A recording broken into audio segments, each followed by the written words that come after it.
Hello student, welcome to our YouTube channel commerce efficiency.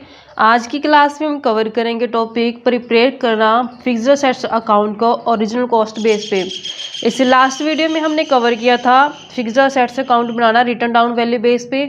आज की class में हम टॉपिक करेंगे ओरिजिनल कॉस्ट बेस पे कैसे हम फिक्स्ड असेट्स अकाउंट को बना करके मिसिंग फिगर को है जो फाइंड आउट कर सकते हैं। अगर अभी तक आपने मेरे लास्ट वीडियोस नहीं देखिए ताकि आपकी स्टडी में कंसिस्टेंसी बनी रहे, क्योंकि हर एक टॉपिक मैंने बिल्कुल रेगुलर तरीके से करवाया हुआ है। अगर अभी तक आपने मेरे चैनल कॉमर्स एफिशिएंसी को सब्सक्राइब नहीं किया, सब्सक्राइब कीजिए ताकि जब भी मैं न्यू वीडियोज़ अपलोड करूँ सबसे पहले नोटिफिकेशन आपके पास जाए, आप वीडियोज़ को सबसे पहले देखें और आपकी स्टडी बूस्टअप हो।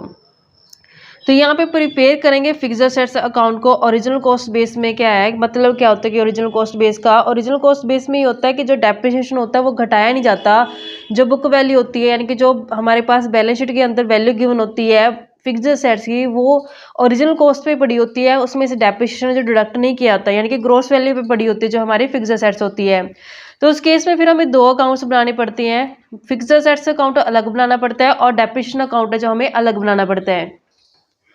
बुकिश एक्सप्लेनेशन कहती है कि अगर बैलेंस शीट के अंदर जो आइटम है प्रोविजन फॉर डेप्रिसिएशन या फिर अकम्युलेट डेप्रिसिएशन है जो दोनों साल का लिखा हुआ है पड़ा है उसके अंदर बैलेंस शीट के अंदर, तो मतलब जो बैलेंस शीट के अंदर फिक्स्ड असेट्स दिखाई हुई है वो उसकी ओरिजिनल कॉस्ट पे दिखाई गई है, उसमें से अभी तक डेप्रिसिएशन है जो माइनस नहीं किया गया।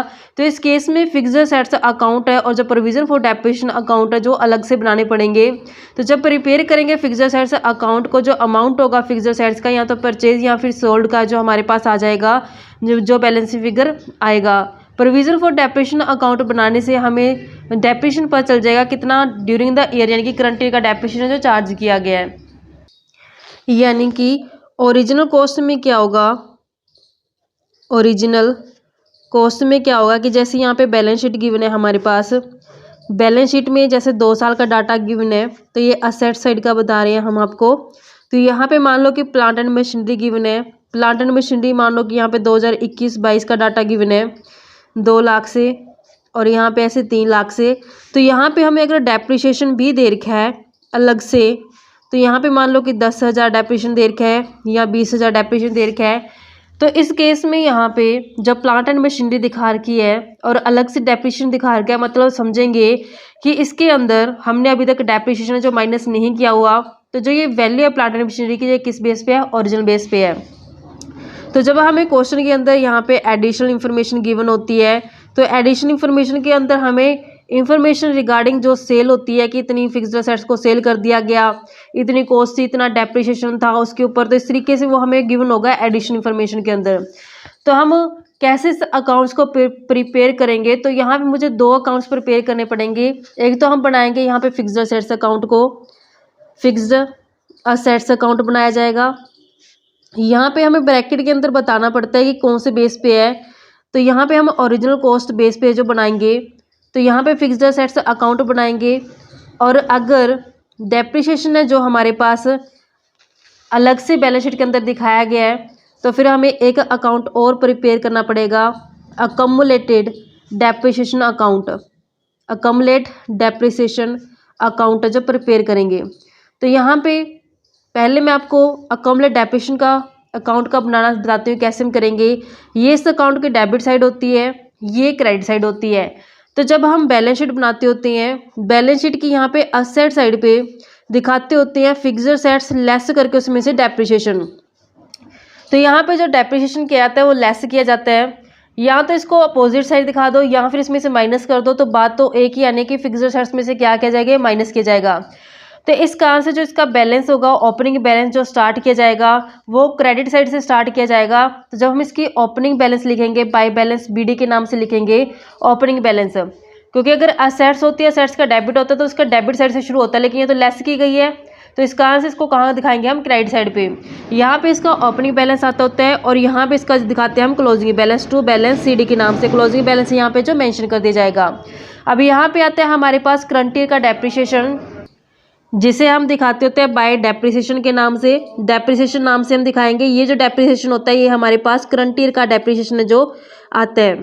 फिर यहाँ इस साइड हम दिखाते होते हैं जो सेल वाला डेप्रिसिएशन होता है जो फिक्स्ड एसेट्स को सेल करने के ऊपर है, जो उस इंफॉर्मेशन के अंदर गिवन होता है, तो ये जाता होता है फिक्स्ड एसेट्स के नाम में। अगर प्लांट एंड मशीनरी तो प्लांट एंड मशीनरी वगैरह के नाम से आएगा, जो भी फिक्स्ड एसेट्स होगी उसके नाम से जो आ जाएगा। तो यहाँ पे हमारे पास सिर्फ इन 4 आइटम्स के अलावा कोई और है जो पोस्टिंग नहीं की जाती। Opening balance, closing balance, current year का डेप्रिसिएशन और जो मशीनरी को सेल किया गया उसका डेप्रिसिएशन। तो यहाँ पे जो हमारे डेप्रिसिएशन दिखाए जाते हैं, यही डेप्रिसिएशन जो होता है यहाँ पे हम दिखाते होते हैं। जो यहाँ पे अकाउंट आता है वो अक्यूमुलेट डेप्रिसिएशन अकाउंट के नाम से दिखाते हैं, क्योंकि ये हम कहाँ से लेके आए हैं, अक्यूमुलेट डेप्रिसिएशन अकाउंट से लेके आए हैं। तो यहाँ पे अक्यूमुलेट डेप्रिसिएशन का जो यहाँ पे हमने दिखाया था टू फिक्स्ड एसेट्स के नाम से, क्योंकि मैंने फिक्स्ड एसेट्स अकाउंट में इसको ट्रांसफर करना है, इस कारण से फिक्स्ड एसेट्स अकाउंट का नाम यहाँ पे आ गया।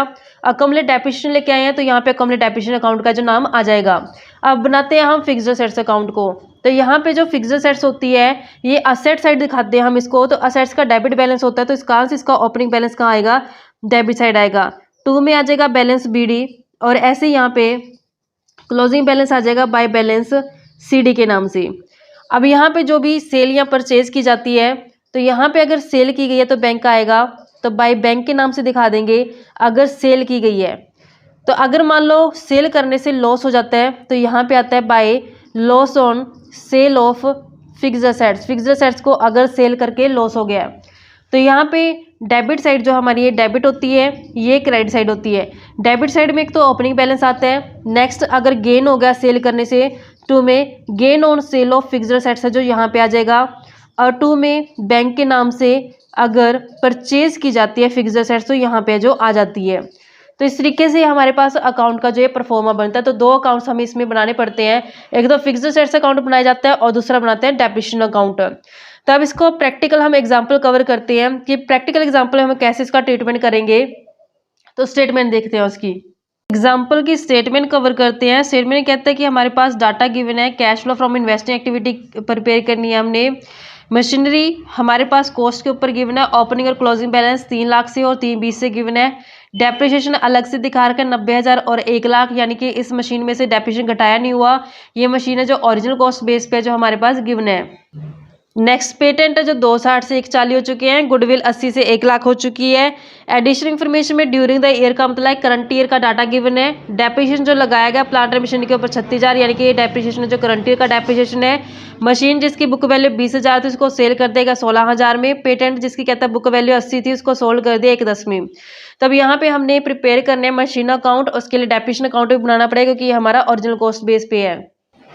डेप्रिसिएशन अकाउंट बनाते हैं, इसका ओपनिंग बैलेंस हमें गिवन है, ओपनिंग बैलेंस 90,000, और जो इसका क्लोजिंग बैलेंस है वो गिवन है हमें 1 लाख से। 90,000 और 1 लाख गिवन है, और हमें इस बार क्वेश्चन में जो गिवन है वो करंट ईयर का डेप्रिसिएशन गिवन है प्लांट एंड मशीनरी का 36,000। तो यहाँ पे करंट ईयर का डेप्रिसिएशन गिवन है, तो क्या हमें यहाँ पे सेल वाले डेप्रिसिएशन की बैलेंसिंग फिगर आ जाएगी। तो यहाँ पे इसका टोटल करेंगे, इसमें से माइनस करें तो हमारे पास आ जाएगा 26,000। जो ये 26,000 आया ये हमें सेल के जो ऊपर डेप्रिसिएशन होता है वो कैलकुलेट जो किया गया है। अब नेक्स्ट हम लगाते हैं फिक्स्ड एसेट्स अकाउंट के ऊपर। तो हमने ये जो फिक्स्ड एसेट्स अकाउंट में यहाँ पे हमारे पास डेप्रिसिएशन ये कहाँ ट्रांसफर किया जाएगा, फिक्स्ड एसेट्स अकाउंट में। तो यहाँ पे हमने डेप्रिसिएशन के आगे जो लिख देना है, जो ये हमारे पास सेल का डेप्रिसिएशन आया 26,000 से। तो इसके ओपनिंग बैलेंस हमारे पास गिवन है 3 लाख, तो यहाँ पे ओपनिंग बैलेंस आ जाएगा 3 लाख से। ऐसे इसका क्लोजिंग बैलेंस गिवन है 3,20,000 से, तो 3,20,000 हम यहाँ पे क्लोजिंग बैलेंस लिख लेंगे। एडिशनल इन्फॉर्मेशन में कहते हैं कि बुक की वैल्यू जो 20,000 थी उसको 16 में जो हमने सेल कर दिया गया। 20 उसकी बुक वैल्यू थी, यानी कि जो बुक की वैल्यू है वो कॉस्ट है जो हमारे पास कहते हैं 20,000 है जो उसकी बुक वैल्यू है, और उसको जो सेल किया गया वो कहता है 16,000 में है जो उसको सेल कर दिया है। 20 वाली मशीन को 16 में हमने सेल कर दिया, 4,000 का क्या हो चुका है, यहाँ से लॉस हो चुका है। तो यहाँ पे 4,000 का लॉस हो चुका है। 20,000 तो कहीं आता नहीं, कॉस्ट कहीं आती नहीं है, सेल आती है और ये लॉस आता है। सेल 16,000 की और लॉस है हमारे पास 4,000 का। तो हम इसकी पोस्टिंग करते हैं, सेल के आगे हम डाटा लिखते हैं सेल का, जो कि हमने यहाँ पे दिखाया था सेल की गई 16,000 से, और जो लॉस है लॉस कितना है 4,000 से, तो लॉस यहाँ पे जो आ जाएगा। तो अब हमारे पास यहाँ पे 2 आइटम्स बचे हैं जिसकी बैलेंसिंग फिगर आ सकती है, एक तो गेन की एक बैंक की। अब यहाँ पे लॉस तो आ चुका, तो गेन तो आने वाली है नहीं है बैलेंसिंग फिगर, तो किस चीज़ की आएगी, परचेज की। तो बैलेंसिंग फिगर किस चीज़ की आ जाएगी, परचेज की। तो यहाँ पे जो हम इसका टोटल करेंगे 16,000, 26,000 4,000 और 3,20,000 इसका ऐड करें तो हमारे पास बन जाएगा 3,66,000 से। इसमें से माइनस करें 3 लाख तो हमारे पास कितना आ जाएगा 66,000, यानी कि 66,000 की जो परचेज की गई फिक्स्ड असेट्स। नेक्स्ट हमें पेटेंट के रिगार्डिंग इन्फॉर्मेशन गिवन है, तो पेटेंट अकाउंट हम प्रिपेयर करते हैं, पेटेंट अकाउंट बनाएंगे। तो पेटेंट अकाउंट के रिगार्डिंग ऐसा कुछ नहीं होता कि हमें डेफिनेशन अलग से बनाना है, ऐसे नहीं। तो यहाँ पे सीधा इसका ओपनिंग बैलेंस आ जाएगा टू बैलेंस BD के नाम से, जो कि 2,60,000 गिवन है। ऐसे ही यहाँ पे हम क्लोजिंग बैलेंस ले लेंगे बाय बैलेंस CD के नाम से, जो कि हमें 1,40,000 गिवन है। एडिशनल इन्फॉर्मेशन में कहता है कि बुक वैल्यू 80 थी, बुक वैल्यू जिसकी 80 थी पेटेंट की, उसको सेल कर दिया गया है 1,10,000 में। तो यहाँ पे बैंक आया होगा सेल करने से, तो बाय बैंक के नाम से यहाँ पे सेल दिखा देते हैं 1,10,000 से। 80 वाले पेटेंट को 1,10 में जो सेल किया गया है, तो यहाँ पे गेन कितना हो चुका है, गेन हो चुका है 30,000 से, क्योंकि 80 वाले को 1,10 में सेल किया, 30,000 क्या चुका है, गेन हो चुका है। तो गेन को हम यहाँ पे दिखाते होते हैं टू में gain on sale of patent के नाम से, कि पेटेंट को सेल करके गेन हो चुका है 30,000 का। तो यहाँ पे इसका जब हम फिगर निकालेंगे तो हमारे पास टोटल आ जाएगा 2,90,000। तो जो हमारे पास बैलेंसिंग फिगर है इस बार यहाँ पे आते हैं 40,000। पेटेंट जो होता है वो राइट ऑफ किया जाता है, यानी कि इसमें अमोर्टाइजेशन लगता है क्योंकि इंटेंजिबल असेट्स होती है।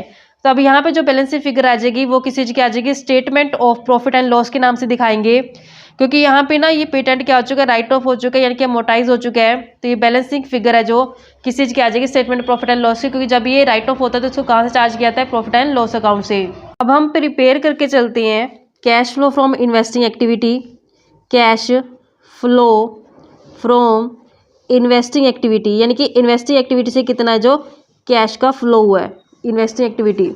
तो यहाँ पे जो सेल और परचेज की गई है असेट्स वो आती है यहाँ पे।